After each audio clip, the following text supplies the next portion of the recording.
विश्व पर्यावरण दिवस पर सीएम सुक्खू ने दिलाई पर्यावरण संरक्षण की शपथ। बोले हिमाचल प्लास्टिक न्यूट्रल बनने की दिशा में बढ़ रहा आगे। विमल लेगी मौत मामले में एक बार फिर नेता विपक्ष जयराम ठाकुर ने सरकार को घेरा। सरकारी अस्पतालों में मरीजों से पर्ची के 10 रुपए शुल्क लेने पर सीएम सुक्खू ने दी सफाई। एसपी संजीव गांधी को कोर्ट से आंशिक राहत। सीबीआई करेगी विमल लेगी मामले की जाँच। जून के महीने में भी सर्दियों का एहसास करा रहा रोहतांग दर्रा, जमकर पहुँच रहे सैलानी। पालमपुर में स्कूल बस और एक निजी बस में जोरदार टक्कर, मची चीख पुकार। प्रदेश में सामान्य से 98% हुई अधिक बारिश। 7 से 11 जून तक मौसम साफ रहने का अनुमान। मैं हूं HIV वायरस, नाम तो सुना ही होगा। मैं एक साथी से दूसरे साथी तक 4 मुख्य तरीके से पहुंच सकता हूं। HIV संक्रमित व्यक्ति के साथ बिना कॉन्डम सेक्स करने से, एक ही सुई व सिरिंज का साझा उपयोग करने से, HIV संक्रमित खून चढ़ाने से और HIV संक्रमित मां से उसके बच्चे को। मेरे बारे में जानने के लिए 1097 पर कॉल करके सवाल किया गया। हिमाचल प्रदेश राज्य एड्स नियंत्रण समिति द्वारा जनहित में जारी। नमस्कार, पंजाब केसरी टीवी देख रहे सभी दर्शकों का स्वागत है। मैं हूं मदन, हाजिर हूं प्रदेश की तमाम बड़ी खबरों के साथ। चलिए डालिए नजर हिमाचल पर।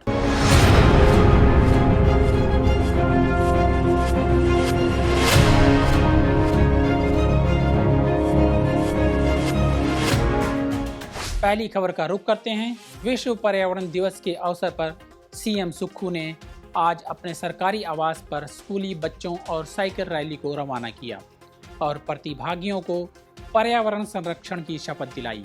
उन्होंने प्रदेश को अगले 5 वर्षों के लिए प्लास्टिक न्यूट्रल हिमाचल घोषित करने की बात कही। मुख्यमंत्री सुक्खू ने कहा कि हिमाचल को प्रकृति ने जो सुंदरता दी है उसकी रक्षा करना हम सभी का दायित्व है।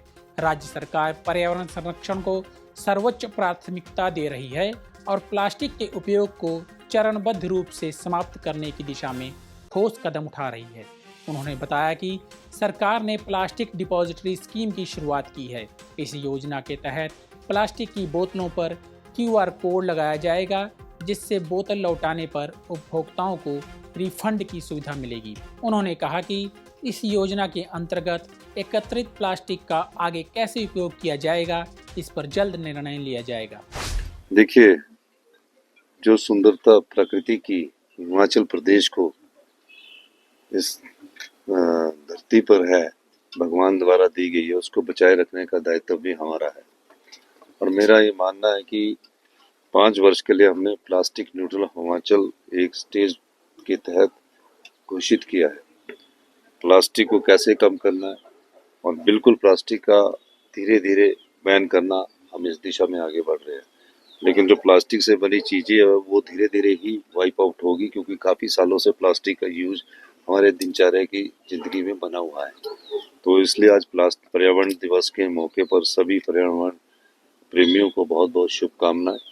और हम चाहेंगे कि हिमाचल प्रदेश पर्यावरण की दृष्टि से पूरे देश में अग्रणी स्थान पर है और प्रकृति के प्रति जो हमारी संस्कृति है उसको बनाए रखें। जो डिपॉजिट रिफंड स्कीम बिगिन होनी है, उसके मद्देनजर आप टूरिस्ट से क्या अपील करेंगे?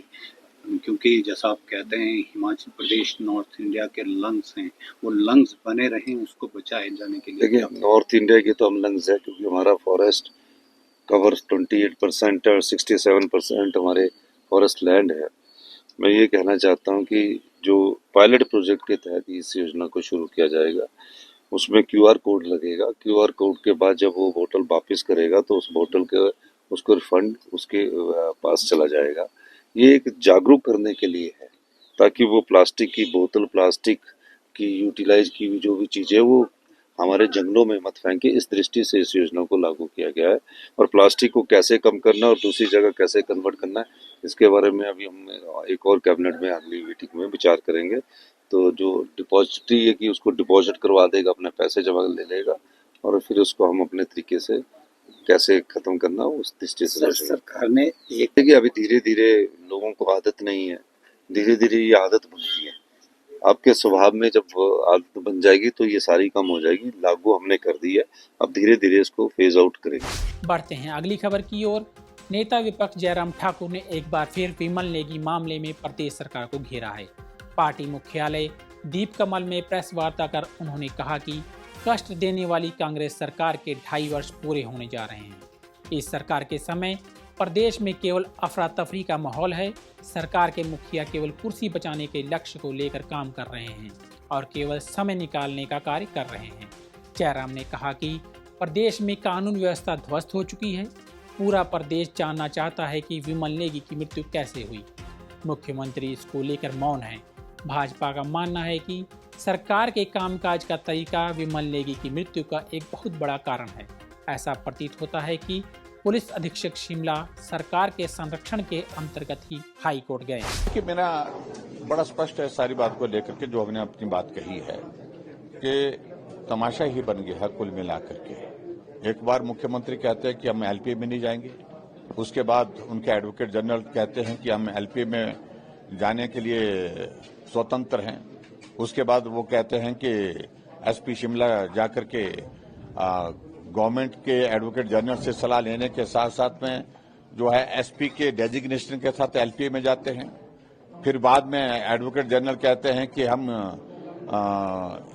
जो है इसको विड्रॉ करते हैं, हम एलपीए में नहीं जा रहे हैं। और उसके बाद एसपी इंडिविजुअल कैपेसिटी से फिर से एलपीए में जाते हैं। आज सुनवाई हो रही है, इस पर टिप्पणी करना उचित नहीं है, लेकिन आपने जो प्रश्न खुद खड़े किए हैं मुख्यमंत्री जी और हिमाचल प्रदेश सरकार ने सारे इस मामले में, उसमें जवाबदेही आपकी बनती है। आप स्पष्ट नहीं कर पा रहे हैं अपने आप को। सीबीआई की जो जांच हो रही है उसको आप क्यों रोकना चाहते हैं, क्यों उसको प्रभावित करना चाहते हैं, एविडेंसेस डिस्ट्रॉय करके आप क्या संदेश देना चाहते हैं। तो इन सारी बातों को लेकर के हमारा प्रश्न बहुत जेन्युइन है। राजनीति करने का कोई सवाल पैदा नहीं है। हमारा लक्ष्य है पहले दिन से कि विमल नेगी के परिवार को न्याय मिले और न्याय मिलने के साथ साथ में जो दोषी लोग हैं उनके खिलाफ कार्रवाई हो। हिमाचल प्रदेश के सरकारी अस्पतालों में मरीजों से पर्ची के 10 रुपए शुल्क वसूलने के मामले में मुख्यमंत्री सुखविंदर सिंह सुक्खू ने सफाई दी है।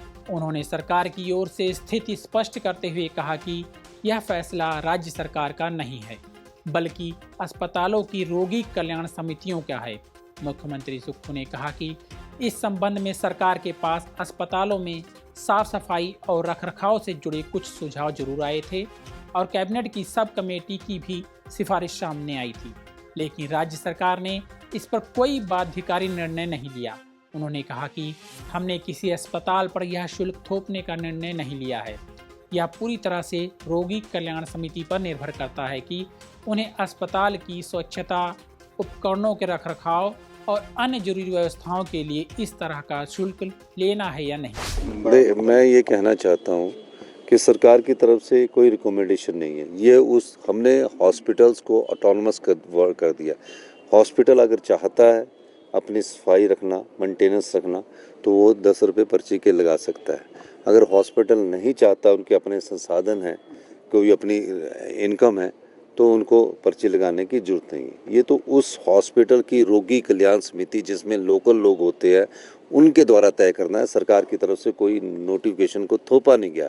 एक राय मांगी है, जो कैबिनेट सब कमेटी ने एक राय के तहत ये कहा है कि सभी हॉस्पिटल को ये ऑटोनमस होना चाहिए रोगी कल्याण समिति को, कि वो अपने हॉस्पिटल की सफाई व्यवस्था और मेंटेनेंस के लिए अगर कोई अपना आय करना चाहते हैं तो उसमें वो अपनी पर्ची लगा सकते हैं, नहीं तो नहीं भी लगा सकते। यही कहना चाहिए। हिमाचल प्रदेश हाई कोर्ट ने एसपी संजीव कुमार गांधी को एलपीए यानी लेटर्स पेटेंट अपील में आंशिक राहत दी है।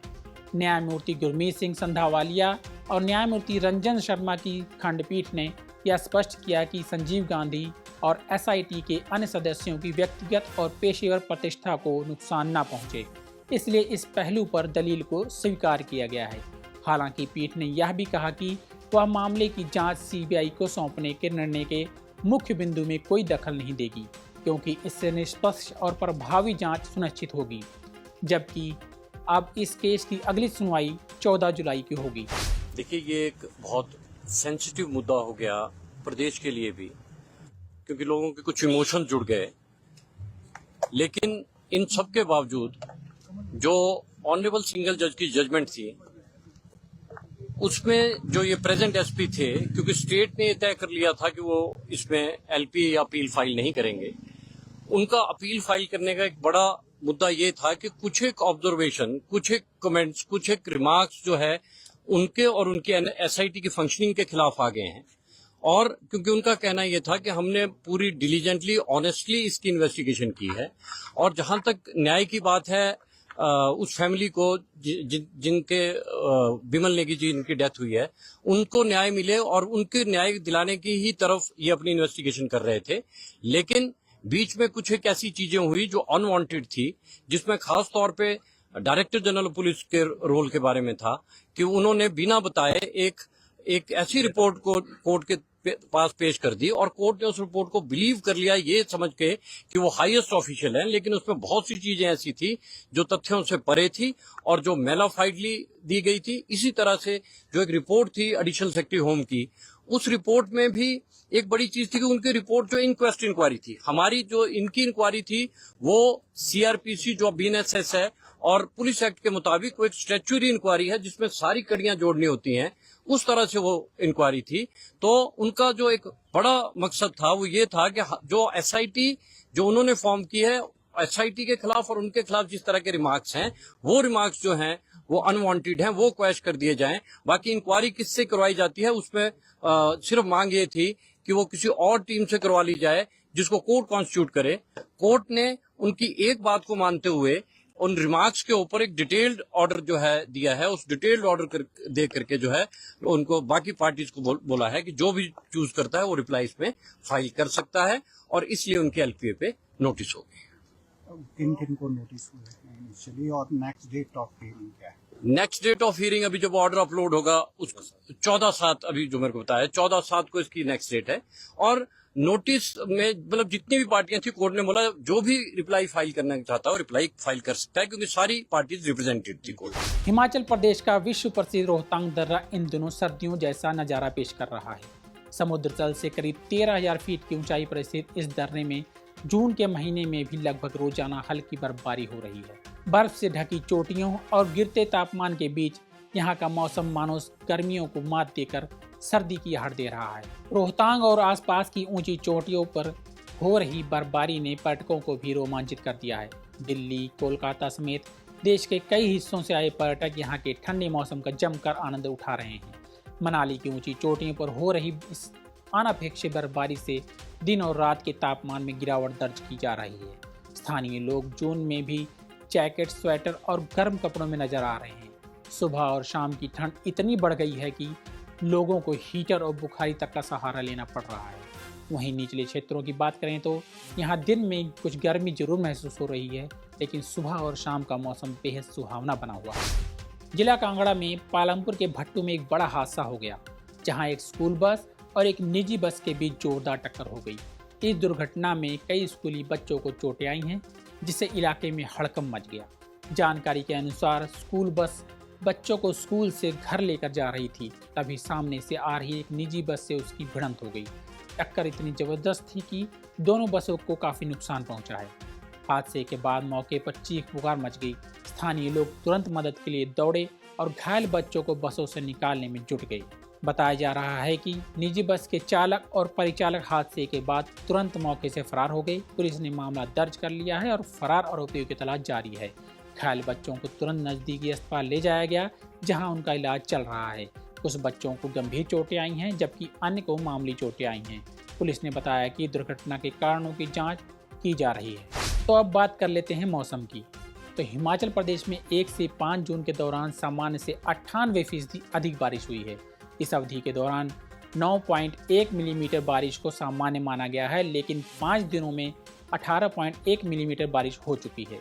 सिर्फ लाहौल स्पीति जिले में सामान्य से कम बादल बरसे हैं, जबकि प्रदेश के अन्य जिलों में सामान्य से अधिक बारिश दर्ज की गई है। मौसम विज्ञान केंद्र शिमला के अनुसार 6 जून को कुछ उच्च पर्वतीय स्थानों पर हल्की बारिश के आसार हैं। 7 से 11 जून तक पूरे प्रदेश में मौसम साफ रहने का पूर्वानुमान है। वहीं अगले 4-5 दिनों के दौरान राज्य के कई हिस्सों में अधिकतम तापमान में 5 से 6 डिग्री सेल्सियस और न्यूनतम तापमान में लगभग 3 से 4 डिग्री सेल्सियस की वृद्धि होने की संभावना है। आज के बुलेटिन में इतना ही, कल फिर मिलेंगे, तब तक बने रहिए पंजाब केसरी टीवी के साथ।